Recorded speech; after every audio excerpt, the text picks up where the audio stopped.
Well, Dominic, the government remains firm that the customs union leaving it is a red line for them. And then early hours of Friday morning, we finally got this document and it laid down a new red line of a soft border in Ireland. Are those two aims compatible?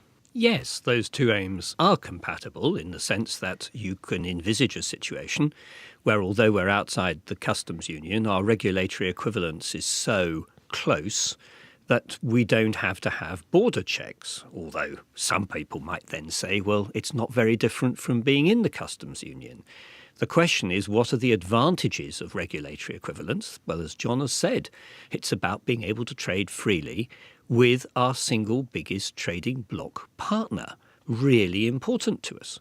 What are the potential downsides? Well, they are that we might not be able to change our own regulatory frameworks in quite the way that we would wish. And I think the second implication must be that there may be countries with which we have been thinking we might do trade deals, where the regulatory changes that they would require if we were to do it would be incompatible with the regulatory equivalence that we want to keep with the EU. Who could you be thinking of there, Dominic? Well, United States of America is an example. So, at the end of the day, life is about making choices. It's about deciding where your balance of interests lies.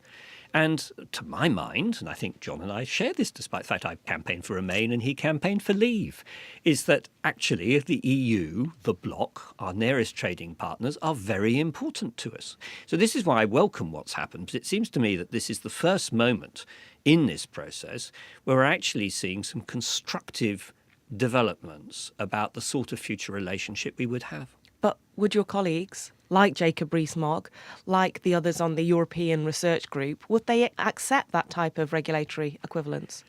I hope very much that they would. I listen carefully to what they say. I can understand what their vision is. I mean, one of the points is that somehow Leavers and Remainers, are poles apart in vision terms. I don't think that's the case. I mean, I think I understand where Jacob Rees-Mogg or Bernard Jenkin or others of my colleagues are coming from.